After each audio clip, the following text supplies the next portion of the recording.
America অন্যায় তাদের দেখেন, তাদের অন্যায় দাবিটা হচ্ছে তাদের নিউক্লিয়ার বোম থাকবে, ইসরায়েলের নিউক্লিয়ার বোম থাকবে, তাতে কোনো অপরাধ নাই। কিন্তু মিডল ইস্টের কোনো মুসলিম কান্ট্রিতে কোনো নিউক্লিয়ার আর্সেনাল থাকতে পারবে না। আমেরিকা চায় যে মিডল ইস্টের সব দেশের আহ, নেতৃবৃন্দ, তাদের সব দেশের রাষ্ট্রনায়ক অথবা সেই দেশের কর্ণধার, তারা সবাই তাদের দাস হয়ে থাকবে। ইরান আসলে তারা এটা অনেক আগেই তাদের কমান্ড চ্যানেলে বা তাদের যে অতীত ইতিহাস, সেই ইতিহাস কিন্তু তারা প্রমাণ করেছে যে আসলে কোনোভাবেই মাথা নত করবে না। এই যে কনসেপ্ট, এইটা খুব এটার জন্য মিডল ইস্টের দেশগুলোও দায়ী, আরব দেশসমূহ দায়ী। তারা সব সময় বেট্রে করেছে। মুসলিম কান্ট্রি কখনো এক এক হয়ে তারা কখনো দাঁড়াতে পারেনি। 28 তারিখে যে আমেরিকা ইসরায়েল যে অ্যাটাকটা লঞ্চ করেছে ইরানের বিরুদ্ধে, সেটা অবশ্যই এটা সারা বিশ্বের মানুষের জন্য একটা দুর্ভাগ্য। এটা কিছুদিন পূর্বে যে ডেভেলপমেন্টটা হচ্ছিল, তাতে এরকম একটা প্রেডিকশন সবাই ছিল যে ইসরায়েল আমেরিকা যৌথ অ্যাটাক করতে পারে। আহ, ইরানের রিজিম চেঞ্জ অথবা ইরানকে কোনোভাবেই যাতে নিউক্লিয়ার আর্সেনাল তাদের না হয়, সেই সেই ব্যাপারে আমরা সবাই কম বেশি জানি। তারা যে অ্যাটাকটা লঞ্চ করেছে, সেটা তাদের টার্গেট ছিল C3, কমান্ড কন্ট্রোল কমিউনিকেশন, তারপরে হচ্ছে মিসাইল বেসিস, তারপরে হচ্ছে আপনার মিলিটারি বেসিস।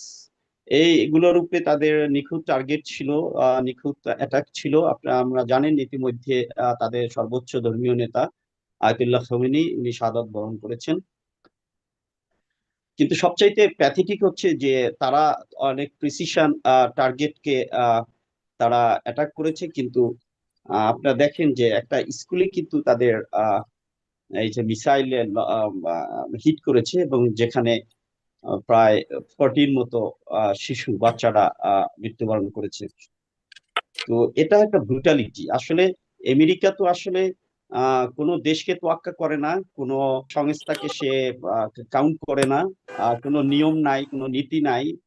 কিছুদিন পূর্বে আমরা দেখেছি যে ভেনেজুয়েলার প্রেসিডেন্টকে সে ধরে নিয়ে চলে গেছে তার দেশে, তার বিচার করছে। এই যে সারা বিশ্বব্যাপী আমেরিকার এই ট্রাম্প আসার পরে যেসব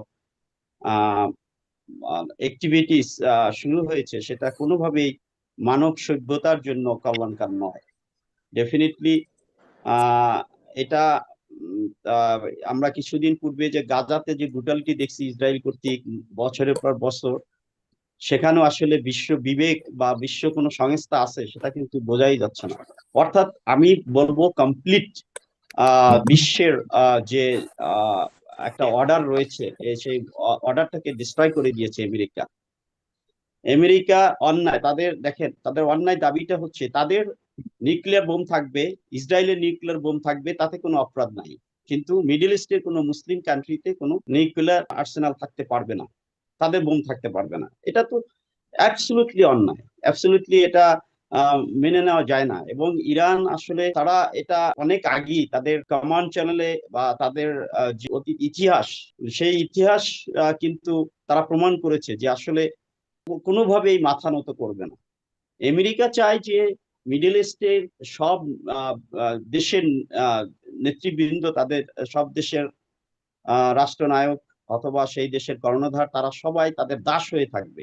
যদি তাদের দাস হয়ে থাকে, তাহলে আহ আহ, সেই দেশ বা তাদের কথা মতো চললে সেই দেশ হচ্ছে তাদের স্ট্র্যাটেজিক পার্টনার।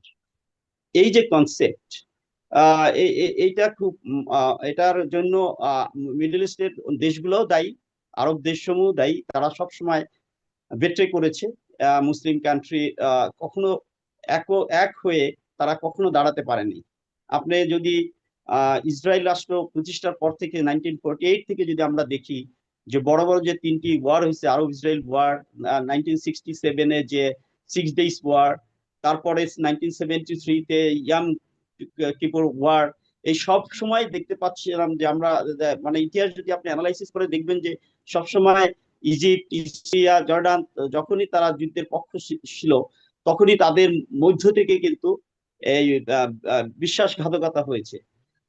এই ভালো একটা অবস্থায় পাওয়া সত্ত্বেও, যেখানে ইসরায়েলকে সম্পূর্ণ ধ্বংস করে দেওয়া যেত। এটা একটা দুর্ভাগ্য মুসলিম বিশ্বের জন্য, যে মুসলিম বিশ্বের দেশসমূহ কখনো এককভাবে তারা দাঁড়াতে পারেনি।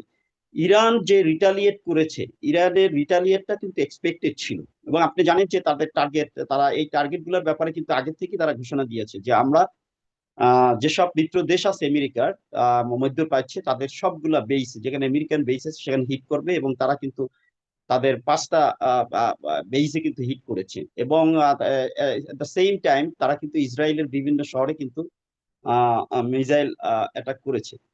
তো আহ, এখন পর্যন্ত এরপরে আবার সেকেন্ড ফেজ যদি ইসরায়েল আমেরিকা, এখন পর্যন্ত আমি যতদূর জানি যে এখন পর্যন্ত তারা আর কোনো ধরনের অ্যাটাক যায়নি। তো এখানেই যদি শেষ হয়ে যায়, আমরা যদি মনে করি যে enough is enough, tit for tat যেটা হয়ে গেছে অলরেডি ফার্স্ট ফেজে, এটা যদি এখানেই থেমে যায়, তাহলে সারা বিশ্বের জন্য কল্যাণ, সারা বিশ্ব বেঁচে যাবে। আর এটা যদি স্কালেট করে, কোনোভাবে যদি আবার সেকেন্ড ফেজে চলে যায়, এবং সেখানে যদি যা বোঝা যাচ্ছে যে ইরান কিন্তু সেই রকম কোনো দেশ নয় যে তারা মেনে নিবে, তাদের দাসত্ব মেনে নিবে, মাথা নত করবে। তারা মরে যাবে, কিন্তু তারা এখানে কি শেষ বলে ধরা যাবে না? ইরান এখানে বসে থাকবে না নাকি আসলে এখানেই তারা আত্মসমর্পণ করে ফেলার সুযোগ রয়েছে? অতীত অতীত নিয়ার রিসেন্ট পাস থেকে যেটা আপনি জানেন যে আমেরিকা একবার স্ট্রাইক করেছিল, হুম। সেখানে আবার তারা রিটালিয়েট করেছে। Israel launch attack last year, সেখানে তারা রিটালিয়েট করেছে। কিন্তু তাদের প্যাটার্ন দেখে বোঝা যাচ্ছে যে ইফ ফার্দার যদি আমেরিকা ইসরায়েল যদি কোনো অ্যাটাক লঞ্চ না করে টুয়ার্ডস ইরান, তাহলে আমার মনে হয় Iran will not go for the further attack on their bases or their Israel inside the Israel. It's my prediction. জি। তবে আর যদি এটা কোনোভাবে, সাগর ভাই, এটা যদি কোনোভাবে যে অবস্থায় দাঁড়িয়েছে, যেখানে চায়না, রাশিয়া সেখানে ইনভলভ হুম। হতে আর বেশি এই দেশগুলির ভূমিকা বাকি আসলে কি নাই, হবে? যেটা তাদের যে প্রিপারেশন, সেটা এখনো শিওর নাই যে তারা আসলে ইরানের পাশে দাঁড়িয়ে আমেরিকা ইসরায়েল বিরুদ্ধে যুদ্ধ করবে কিনা, we are not sure. But যদি তাদের যে অ্যালায়েন্স বা ওয়ার্ল্ড যে সিনারিও, সেখানে কিন্তু তাদের যে স্ট্র্যাটেজিক পার্টনার অথবা তাদের যে ফ্রেন্ড, এই ফ্রেন্ডটা যদি প্রুভ করতে হয়, তাহলে অবশ্যই ইরানের পাশে চায়না এবং রাশিয়ার কোনোভাবে তাদের পাশে দাঁড়াতে হবে, তাদের সাপোর্ট দিতে হবে। অন্যভাবে আমরা ইনফরমেশন পেয়েছি যে অনেক আর্মামেন্টস কিন্তু কার্গোতে করে ইরানে অনেকবার ল্যান্ড করেছে ইত্যাদি ইনফরমেশন আছে। তো সেটা দ্যাটস নট দ্য এনাফ। আপনার একটা হচ্ছে যে আপনার সাইলেন্টলি সাপোর্ট দেওয়া, আর একটা হচ্ছে যে আপনি ওয়ারের সাথে জড়িয়ে যাওয়া। যদি চায়না রাশিয়া যদি কোনোভাবে জড়িয়ে যায়, তাহলে definitely it is going to be world will see the third world war. তো আমরা এক্সপেক্ট করব না সে ওয়ার্ল্ড সেদিকে চলে যাক, but there is a chances are there, যেহেতু তাদের সর্বোচ্চ নেতাকে তারা হারিয়েছে। তো ইরান এখানে যে আরো কোনো কিছু তারা হুম। নেক্সট স্টেপে যাবে না, সেটা কিন্তু we cannot be sure. But তাদের প্যাটার্ন দেখে বোঝা যায়, যদি মানে তারা যদি ফার্দার অ্যাটাক লঞ্চ না করে, তাহলে হয়তো ইরান এখানে থেমে যেতে পারে বলে আমার প্রেডিকশন।